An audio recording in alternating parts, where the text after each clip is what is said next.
Hi everyone, welcome to study word classes. तो friends, हम लोग लैंग्वेज पार्ट डिस्कस करने वाले हैं। ये पेपर 2 है, तो ध्यान रखिएगा। तो अच्छे से समझिएगा, अपना क्वेश्चन मैच कर लीजिए कितने आपके सही हो पा रहे हैं। सीडीपी की आपको क्लास मिल गई है। अगर आपने सीडीपी नहीं मैच किया है तो जाकर के मैच कर लीजिएगा, आपको अच्छे से समझ में आएगा। तो चैनल को सब्सक्राइब कर लीजिएगा अगर चैनल पे पहली बार आए हो, क्योंकि आपको सारे पेपर के सेट जो एनालिसिस करके मिल जाएंगी क्लासेस, तो आप लोग ज्वाइन करिएगा। इसके बाद आपको सोशल साइंस की क्लास मिलने वाली है, तो वो आप लोग ज्वाइन करके अपने मैच करिएगा कितने आपके सही हो पा रहे हैं। तो हम लोग सेकंड लैंग्वेज देखने वाले हैं, संस्कृत।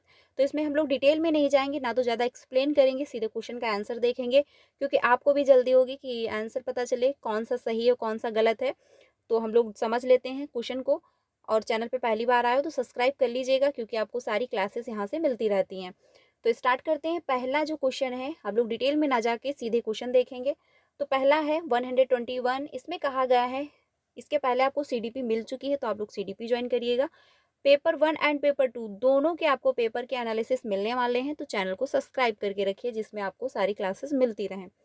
तो पहला है क्वेश्चन, रामायणस्य कथा गृहीत्वा कानि न लिखितानि। तो इसमें आपका जो है फर्स्ट ऑप्शन सही हो जाएगा, यानी क्वेश्चन नंबर जो 21 है, इसमें आपका गणितीय से सूत्राणी, ये आपका आंसर सही हो जाएगा। आप लोग मैच करते जाइएगा। सेकंड है क्वेश्चन 22। इसमें कहा जा रहा है सर्वस्य सर्वभ्य इतस्मिन् पदे का विभक्ता किम न जो है चा वचनम अस्ति। तो इसमें जो है आपका 22 का, इसमें आपका सेकंड ऑप्शन सही हो जाएगा, यानी चतुर्थी विभक्ता बहुवचनम। ठीक है, आपका चतुर्थी विभक्ति बहुवचन जो है हो जाएगा। अगला क्वेश्चन है, रमणस्य पात्र सृष्टि कीदृश वर्तते। तो इसमें जो है आपका 23 का 4 ऑप्शन सही हो जाएगा, यानी सजीवा। ठीक है, आंसर मैच करते जाइएगा कि कौन सा आपका सही हो रहा है, कितने आपका स्कोर बन पा रहा है, और लास्ट में अपना स्कोर भी मेंशन करिएगा। अगला है, कोरचिन से कस्य वियोगेन उच्चे अरुद्धतम। तो इसमें जो है आपका क्वेश्चन नंबर 24 का सेकंड ऑप्शन सही हो जाएगा। ठीक है, इसमें आपका सेकंड ऑप्शन सही होगा। अगले क्वेश्चन पे चलते हैं। सेट जो है, ये जो सेट है ये आई है, तो ध्यान रखिएगा। सेट अगर आपका आई है तो आप अच्छे से मैच करते जाइएगा, नहीं तो आपको आगे पीछे क्वेश्चन मिल जाएंगे। ठीक है, आगे चलते हैं। अगला है रमणस रमणम एकम डैश डैश काव्यम जो है अस्ति अत्र स्थान अस्त्र मतलब अत्र रिक्त स्थानम पूर्यम पूर्यंत। तो इसमें जो है आपका 25 का थर्ड ऑप्शन सही हो जाएगा, उपजीवनम। ठीक है, उपजीव्यम जो है ये आपका सही हो जाएगा, आंसर होगा थर्ड ऑप्शन। अगला है, अधोलिखितेषु किम जो है कत्व प्रत्यांतम पदम न वर्तते। तो इसमें जो है आपका 26 का फर्स्ट ऑप्शन सही होगा, युक्ता। ठीक है, आंसर जो है फर्स्ट ऑप्शन हो जाएगा। अगला क्वेश्चन है, संस्कृत साहित्य आदि कवि का मान्यते। तो इसमें जो है आपका 27 का 4 ऑप्शन सही होगा, वाल्मीकि। ठीक है, आंसर जो है 4 ऑप्शन आपका सही हो जाएगा। अगले क्वेश्चन पे चलते हैं। अकस्मिन ग्रंथे जीवन मूल्यानि वर्णितानि सन्ति। तो इसमें जो है आपका 28 का थर्ड ऑप्शन सही होगा, रामणे। ठीक है, आंसर आपका जो है थर्ड ऑप्शन सही हो जाएगा। तो एक पैराग्राफ हम लोगों ने डिस्कस कर लिया। अब अगले पैराग्राफ पे चलते हैं। यहाँ इसमें जो है क्वेश्चन 129 से लेकर 135 तक हैं, तो इसको भी हम लोग समझ लेते हैं। इसमें कहा जा रहा है, भवभूते कः ग्रंथा प्रसिद्धा अस्ति। तो क्वेश्चन जो है 29 का आपका आंसर होगा सेकंड, यानी उत्तर जो है रामचरित, यानी उत्तर रामचरितम। तो आंसर आपका जो है सेकंड ऑप्शन सही होगा। अगले क्वेश्चन पे चलते हैं। आधुनिके कलयुगे कस्या भाषाया महत्वम वर्तते। तो क्वेश्चन जो है 30, इसमें आपका थर्ड ऑप्शन होगा, आंग्ल भाषा। ठीक है, आंसर आपका थर्ड ऑप्शन हो जाएगा, आंग्ल भाषा आपका सही होगा। अगले क्वेश्चन पे चलते हैं 31 पे। अधोलिखितेषु किम जो है तृतीया विभक्ति पदम न अस्ति। तो कौन सा जो है इसमें तृतीया विभक्ति नहीं है। तो क्वेश्चन नंबर 31 का सेकंड ऑप्शन होगा, गौरव। ठीक है, गौरवम जो है इसमें आपका जो है तृतीया विभक्ति नहीं है, आंसर आपका सेकंड ऑप्शन सही हो जाएगा। अगले क्वेश्चन पे चलते हैं 32 पे। 32 है, संस्कृत भाषा की दृश्य न वर्तते। तो क्वेश्चन जो है 32 का फर्स्ट ऑप्शन होगा, परुषा। ठीक है, आंसर आपका फर्स्ट ऑप्शन सही हो जाएगा। अगले क्वेश्चन पे चलते हैं। अगला है क्वेश्चन नंबर 33 है कान पठित्वा भारतीया वैदेशिका चा जो है चकिता भवंती। तो क्वेश्चन जो है 33 का 2 ऑप्शन सही हो जाएगा, यानी कि संस्कृत साहित्य से ग्रंथम, आंसर आपका सेकंड ऑप्शन हो जाएगा। अगले क्वेश्चन पे चलते हैं। आप लोग मैच करते जाइएगा, उसके बाद हम लोग जब डिटेल में जो है पेपर डिस्कस करेंगे तो आपको और अच्छे से क्लियरिटी आएगी। अभी आपको क्या है, मैच करना है कि कितने आपके आंसर सही हो रहे हैं। अगले क्वेश्चन पे चलते हैं। अध्ययनेव इतस्य पदस्य सम्यक जो है संधि विच्छेदम कृत। तो आपका आंसर जो है कौन सा सही हो जाएगा 34 का। तो 34 का 4 ऑप्शन होगा अध्ययन जो है प्लस एव, आंसर आपका जो है 4 ऑप्शन होगा। अगले क्वेश्चन पे चलते 35 पे। 35 है संस्कृत भाषा के समृद्धा जो है वर्तते। तो आंसर आपका 35 का 2 ऑप्शन हो जाएगा, यानी कि अलौकिके गुण। ठीक है, आंसर आपका अलौकिके जो है अलौकिके गुणे है जो है आंसर आपका सेकंड ऑप्शन सही हो जाएगा। अगले क्वेश्चन पे चलते हैं। अगला है क्वेश्चन नंबर, तो ये जो थे आप लोगों के यानी पैराग्राफ 129 से स्टार्ट था सेकंड पैराग्राफ और 135 तक था।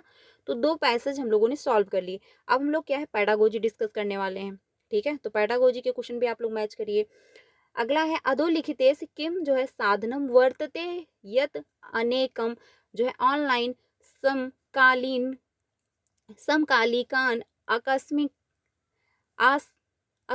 आकस्मिकालम च अध्ययनम जो है अवसरान उपस्थिति। तो इसमें जो है आपका कौन सा ऑप्शन सही होगा। क्वेश्चन नंबर 36 का थर्ड ऑप्शन हो जाएगा, यानी कि रेल पत्रकम। ठीक है, आंसर आपका जो है 36 का आंसर आपका जो है, सॉरी ये माफ करना, ये आपका थर्ड होगा, यानी कि दूरदर्शनम आपका सही हो जाएगा। सेकंड ऑप्शन नहीं होगा, उसके लिए माफ करना। आंसर आपका थर्ड ऑप्शन सही हो जाएगा दूरदर्शनम, क्योंकि ऑनलाइन की यहाँ पे बात हो रही है। थर्ड ऑप्शन आपका सही होगा। अगला है रचनात्मकम मतलब रचनात्मकम आकलनास्य किम साधनम जो है आदर्श न अस्ति। तो क्वेश्चन जो है 37 का 2 ऑप्शन होगा, यानी पेपर पेंसिल टेस्ट के लिए आपको नहीं करवाना है। आंसर होगा पत्र लेखन परीक्षा, आंसर आपका सेकंड ऑप्शन सही हो जाएगा। अगले क्वेश्चन पे चलते हैं। अगला है भाषा अध्यापन दैनंदिन वस्तुतना प्रयोग कथयते। तो आंसर जो है 38 का फर्स्ट ऑप्शन होगा जो यथार्थ यानी कि रियलिया, आंसर आपका जो है हो जाएगा फर्स्ट ऑप्शन। ठीक है, आंसर जो है फर्स्ट ऑप्शन सही हो जाएगा। अगले क्वेश्चन पे चलते हैं 39 पे। शिक्षा जो है नित्यम यानी त्रिभाषा सूत्र जो है भाषा किम जो है संवर्धितम प्रत्ययते। तो आंसर होगा इसमें आपका 4 ऑप्शन, यानी कि मातृभाषा। ये जो है क्वेश्चन इजी था, आप नॉर्मल तरीके से कर लेते कि त्रिभाषा सूत्र में जो है जो लर्निंग बच्चे को करवाई जाती है वो कहाँ से स्टार्ट होती है, बच्चे की मातृभाषा से, जो कि मदर टंग होती है वहाँ से स्टार्ट करते हैं हम लोग, आधार बनाते हैं, फिर जो बहुभाषावाद यानी फिर बच्चे नेक्स्ट जो है दूसरी लैंग्वेज सीख रहे होते हैं। आंसर आपका 4 ऑप्शन सही हो जाएगा। अगले क्वेश्चन पे चलते हैं। अगला है क्वेश्चन नंबर 40। उर्दू जो है अधोगामी प्रक्रिया विषय किम सत्यम न अस्ति। तो कौन सा ऑप्शन होगा क्वेश्चन नंबर 40 का 2 ऑप्शन सही है, यानी श्रोता जो है अभिप्रेतस्य विषय अनुमानीन कुर्वन्ति, आंसर आपका सेकंड ऑप्शन सही हो जाएगा। अगले क्वेश्चन पे चलते हैं 41 पे। अंतरराष्ट्रीय मातृभाषा दिवस कदा जो है आयोज्यते। तो आंसर जो होगा ये आपका सभी को पता है कि 21 यानी कि 21 फरवरी, आंसर आपका सेकंड ऑप्शन सही हो जाएगा क्वेश्चन नंबर 21 का। ठीक है, ये आंसर इजी था, आप लोगों ने कर लिया होगा। अगले क्वेश्चन पे चलते हैं। अगला है क्वेश्चन, यदि भवनम एकम सहकर्मिणम या भवता मित्रम अस्ति जो है ईमेल लिखितुम इच्छत अधोलिखितेषु ईमेल प्रकारः कः भवेत्। तो आंसर आपका होगा इसमें 2, यानी कि औपचारिका यानी फॉर्मल, आंसर आपका सेकंड ऑप्शन सही हो जाएगा। अगले क्वेश्चन पे चलते हैं। अगला है, क्योंकि ईमेल वगैरह लिखने के लिए आपका औपचारिक यानी फॉर्मल हो जाएगा। अगले क्वेश्चन पे चलते हैं। छात्रस्य अधिगम अवबोधम च स्पष्टीकरणस्य अध्ययन अध्यापनानन्तरं यत् आकलनं क्रियन्ते तद् कथयते। तो आंसर जो है इसमें आपका 43 का आंसर हो जाएगा फर्स्ट ऑप्शन, यानी कि अधिगम्यम जो है आकलनम, आंसर आपका फर्स्ट ऑप्शन सही हो जाएगा। ठीक है, आंसर जो है वो फर्स्ट ऑप्शन सही होगा। अगले क्वेश्चन पे चलते हैं 44 पे। 44 है एकस्य द्विभाषा कक्षायाः एकः अध्यापकः जो है स्वास्थ्यं धनम अस्ति इति विषये श्रव्यस्य प्रयोगः करोति तदा चा जो है तदा सा पत्राणि वितरन्ति जो है करोति एवं छात्रान् तदभ्य विकल्भया शुद्ध उत्तरम जो है चेन्तु कथयते पठस्य उद्देश्यं छात्रं कस्मिन् जो है समर्थिकन्तु अस्ति आसीत। तो कौन सा ऑप्शन होगा क्वेश्चन नंबर 44 का थर्ड ऑप्शन सही हो जाएगा, यानी कि अकस्मिन कार्य छात्रा संलिग्नतम कुर्वन्ति। आंसर आपका आंसर आपका 2 ऑप्शन सही हो जाएगा क्वेश्चन नंबर 44 का। ठीक है, आंसर जो है आपका सही हो जाएगा क्वेश्चन नंबर 44 का 2। अगले क्वेश्चन पे चलते हैं। अगला है भाषाधिगमे त्रुटि विषयम किम सत्यम नास्ति। तो भाषा जो है त्रुटि का कौन सा ऑप्शन सत्य नहीं है, तो इसमें आपका फर्स्ट ऑप्शन हो जाएगा 45 का कि त्रुटियां भाषा अधिगमे प्रक्रिया बाधिका भवंती, यानी जो त्रुटियां होती हैं वो बाधा नहीं उत्पन्न करती, बल्कि क्या है, अगर त्रुटियां हो रही हैं तो लर्निंग हो रही है। क्योंकि अगर जो बच्चा सीख रहा है कुछ ना कुछ तो वो गलती करेगा, अगर गलतियां नहीं हो रही तो इसका मतलब लर्निंग नहीं हो पा रही है। तो त्रुटियों को हमको निगेटिव वे में ना लेकर पॉजिटिव वे में लेना है। तो आंसर आपका फर्स्ट ऑप्शन सही होगा। बल्कि गलतियां क्या होती हैं, एरर क्या होती हैं, एक खिड़की की तरह होती हैं, टीचर को ये समझने का मौका देती हैं कि बच्चे के द्वारा कहाँ पर गलती हो रही है। ठीक है, आंसर आपका फर्स्ट ऑप्शन सही होगा। बाकी क्या है, पॉजिटिव थे लेकिन नास्त यानी निगेटिव देना था आंसर, तो आंसर आपका फर्स्ट ऑप्शन सही हो जाएगा। अगले क्वेश्चन पे चलते हैं। अगला है भाषा शिक्षा क्रियात्मकता अस्ति। तो इसमें जो है 46 का आंसर आपका फर्स्ट होगा, यानी मुक्ता कक्षा कारणी ये सुव्याख्या वेवी न्याय उत्तराय च अवसरा भवे। आंसर आपका फर्स्ट ऑप्शन सही हो जाएगा। अगले क्वेश्चन पे चलते हैं 47 पे। 47 है छात्रव्य भाषाया परिचय दत्यव योम त्रुट्या अस्य प्रमाणा जो है भवन्ति यत अधिकमाः वर्तते अस्य समर्थम न अर्थ समर्थम केन कृतम। आंसर जो है 47 का फर्स्ट ऑप्शन होगा, यानी कि व्यवहारिस्ट जो होते हैं वो कहते हैं व्यवहारवादिनः। आंसर आपका फर्स्ट ऑप्शन सही हो जाएगा। अगले क्वेश्चन पे चलते हैं। अगला है 48। इसमें कहा जा रहा है अधोलिखितेषु किम कथम सत्यम अस्ति। तो आंसर आपका जो है लिखने संबंधी, यानी डिसलेक्सिया आपका पढ़ने संबंधी विकार है, डिस्ग्राफिया आपका लिखने संबंधी विकार है, बाकी जो है क्या ये गलत हो जाएंगे। तो क्वेश्चन जो 48 है इसमें आपका थर्ड ऑप्शन सही होगा, यानी ए बी क्या है सत्य हो जाएंगे, यानी बाकी क्या है गलत है, यानी सी और डी गलत हैं, ए और बी आपका सही होगा। आंसर आपका जो है थर्ड ऑप्शन हो जाएगा। क्योंकि डिस्ग्राफिया ग्राफ का मतलब होता है बनाने संबंधी यानी लिखने संबंधी विकार है, डिसलेक्सिया आपका पढ़ने संबंधी विकार होता है। इसमें बच्चा क्या है 9 को 6 पढ़ रहा होता है, बी को डी पढ़ रहा होता है, यानी उसके माइंड में न्यूरोलॉजिकल प्रॉब्लम होती है, तंत्रिका तंत्र में सिस्टम में कहीं थोड़ी सी गड़बड़ी होती है, यानी वायरिंग में थोड़ी सी दिक्कत होती है। अगले क्वेश्चन पे चलते हैं 49 पे। रीता एका राजकीय विद्यालय से अध्यापिका सप्तकक्षाया छात्रान् आंग्ल भाषाया अध्ययनन्त दृश्ययंत्राणि भाषा क्रीडना चाह प्रयोगा करोति। तो क्वेश्चन जो है 49 का 4 ऑप्शन होगा, यानी जीवनेन सह संबंधतया सिद्धांता। आंसर आपका 4 ऑप्शन सही हो जाएगा। अगले क्वेश्चन पे चलते हैं। अगला है क्वेश्चन नंबर 50।